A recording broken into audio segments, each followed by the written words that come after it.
अस्सलाम वालेकुम रहमतुल्लाहि व बरकातुहू। जी हाँ दोस्तों, आज 11 जून 2024 है। आज दिन की ये दूसरी बड़ी हैरान कुन खबर है। एक मस्जिद के इमाम की सरकटी लाश जंगल से मिली है। ये शामली उत्तर प्रदेश का मामला बताया जा रहा है। कई लोगों ने इस खबर को शाये किया है, कई न्यूज़ वेबसाइट ने इस खबर को शाये किया है। तमाम तर तफसीलात आपके साथ शेयर करेंगे। दोस्तों आपको बताते चले, स्क्रीन पर आप देखिए एक मशहूर मारूफ फ़ोटोग्राफ़र निगर परवीन ने इस खबर को शेयर करते हुए लिखा है कि प्रतापगढ़ मुरादाबाद के बाद अब शामली में मस्जिद के इमाम की लाश मिली है। ये क्या हो गया है यूपी की कानून व्यवस्था को।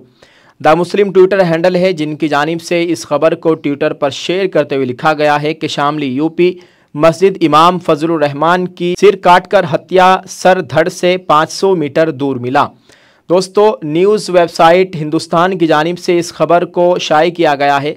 न्यूज़ शाये की है, स्क्रीन पर आप देख सकते हैं कि बल्ला माजरा गांव निवासी 50 वर्षीय फजलुर रहमान गांव के ही मस्जिद में एक मौलाना थे यानी इमाम थे। बताया जा रहा है कि मंगलवार यानी आज सुबह बेटे के साथ वो काम करने के लिए पास के ही एक बाग में गए थे।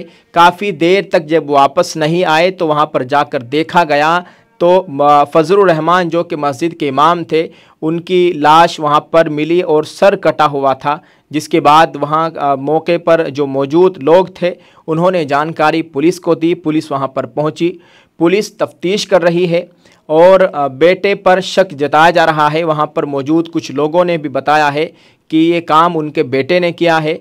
अल्लाह ताला खैर का मामला फरमाए। और बेटे की उम्र तकरीबन 17 साल है, जो दिमागी एतबार से कमज़ोर बताया जा रहा है। दिमागी तवाज़ुन उसका सही नहीं है और उनके बेटे पर ही उनकी मौत का शक बताया जा रहा है। तो ये खबर सोशल मीडिया पर बहुत ज़्यादा वायरल हो रही है। अल्लाह ताला इनकी मुकम्मल मग़फ़िरत फरमाए, अहले खाना को सब्र जमील अता फरमाए। अभी आरोपी फ़रार है, उसकी कोई गिरफ्तारी अमल में नहीं आई है। दोस्तों आप इस वीडियो के कमेंट में एक दुआ या जुमला ज़रूर लिखिएगा और इस वीडियो को शेयर ज़रूर कर दीजिए। कैसा हैरान कुन मामला है कि एक बेटे ने ही अपने बाप का कत्ल कर दिया है। इस तरह की बात सोशल मीडिया पर खूब वायरल हो रही है।